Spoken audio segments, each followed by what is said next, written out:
ओम श्री गुरुवे नमः। अज्ञानिमोहान्धे तमोपहाव्यां विवेक वैराग्य निधि प्रदाव्यां विश्वेश तत्त्वं प्रतिबोधिकाव्यां नमो नमः श्री गुरुपादुकाव्याम्। ओम पूर्णमद पूर्णमिदं पूर्णात् पूर्णम् उदच्यते पूर्णस्य पूर्णमादाय पूर्णमेव अवशिष्यते।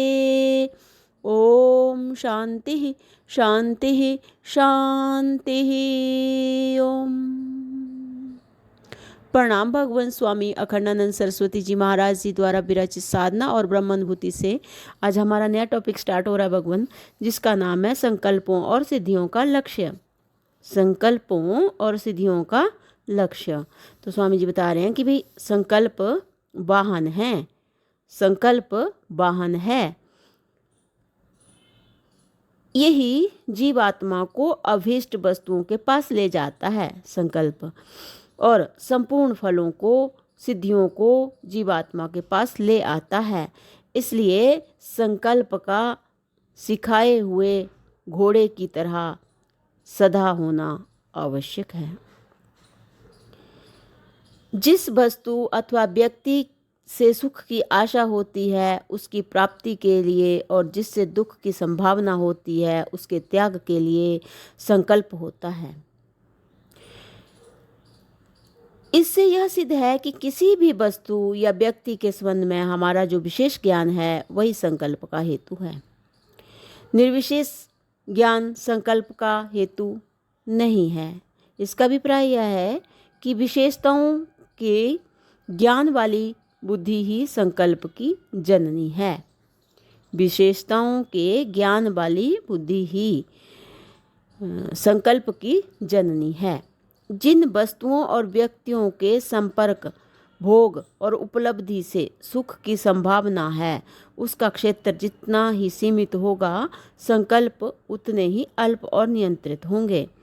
धर्म और अधर्म का, उचित और अनुचित का विवेक करने से उनका क्षेत्र सीमित हो जाता है, क्योंकि अधर्म और अनौचित्य अंतोगत्वा दुख के कारण हैं। अधर्म और अनौचित्य अंतोगत्वा जो है दुख के कारण हैं।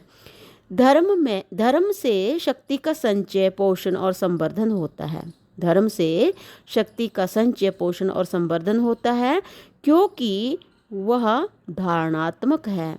वह अपने ही हृदय में रहकर संकल्पों को संयम में रखता है। संयम की शक्ति का खजाना है धर्म। भोग, संग्रह एवं यश आदि लौकिक पदार्थों की सिद्धि तीन प्रकार से होती है। भोग, संग्रह एवं यश आदि लौकिक पदार्थों की सिद्धि जो है वो तीन प्रकार से होती है। नंबर 1 है प्रारब्ध से, और नंबर 2 है उद्योग से, और नंबर 3 है अनुग्रह से। किस व्यक्ति का किस समय, किस स्थान में, किस किस योग से किस प्रकार के प्रारब्ध का उदय होगा यह पहले से ज्ञात नहीं रहता है। इसलिए मनुष्य का कर्तव्य है कि वह पुण्य उद्योग के लिए सुखप्रद प्रारब्ध को ही जागृत करने का प्रयत्न करे। पापपूर्ण, राग द्वेष प्रधान, काम क्रोध लोभ मोह मूलक उद्योग के द्वारा दुखप्रद प्रारब्ध को जागृत करने की चेष्टा न करें। यदि उद्योग करने पर भी प्रबल दुख प्रारब्ध न दबे तो उसमें मनुष्य का कोई अपराध नहीं है। हमारा जीवन शक्ति और शांति से अपने लक्ष्य की ओर बढ़ता रहे। हमारा जीवन शक्ति और शांति से अपने लक्ष्य की ओर बढ़ता रहे। हम अज्ञान के अंधकार में भटक न जाएं और दुख के गड्ढे में गिरकर प्रकृति शून्य ना हो जाएं। केवल इसी के लिए जिस उद्योग की आवश्यकता है हो विवेक पूर्वक करें। व्यक्तिगत सुख और स्वार्थ के संबंध में संतोष ही सबसे बड़ी सिद्धि है। व्यक्तिगत सुख और स्वार्थ के संबंध में संतोष ही सबसे बड़ी सिद्धि है। प्रतिकूल परिस्थितियों में भी जिसकी दृष्टि अपने लक्ष्य से च्युत नहीं होती, जिसमें सहने का सामर्थ्य है, वही सिद्ध है। जिसमें सहने का सामर्थ्य है वही सिद्ध है। उद्योग की सफलता के लिए सदाचार, संयम, सेवा, सद्भावना और सद्बुद्धि की नितांत आवश्यकता है। उद्योग की सफलता के लिए सदाचार, संयम, सेवा, सद्भावना और सद्बुद्धि की नितांत आवश्यकता है। अभिमान सब गुण गोबर कर देता है।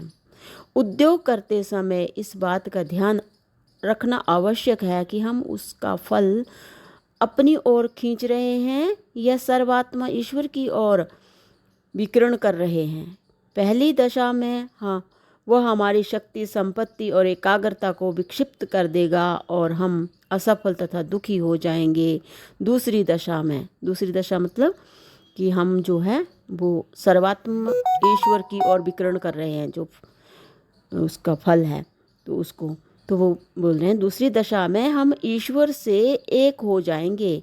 प्राप्त फल का विकिरण अर्थात उसे विश्व के लोगों में बिखेर देना ही ईश्वर के प्रति कर्म का समर्पण है और यही जनता की सबसे बड़ी सेवा है। अनुग्रह से जो सफलता मिलती है उसमें अनुग्राहक कौन, यह ध्यान अवश्य रखना चाहिए, क्योंकि अनुग्रह से जो सफलता मिलती है यानी कि कृपा से जो सफलता मिलती है उसमें अनुग्राहक कौन है, यह ध्यान स्वामी जी बता रहे हैं अवश्य रखना चाहिए, क्योंकि दुष्ट का अनुग्रह भी दुख का हेतु है। जैसे शिकारी पशु पक्षियों को फंसाने के लिए किसी वस्तु के द्वारा उन्हें लुभा देते हैं, ऐसे ही स्वार्थी पुरुष भी हमारी वासना के अनुकूल चारा डालकर हमें लुभा लेते हैं।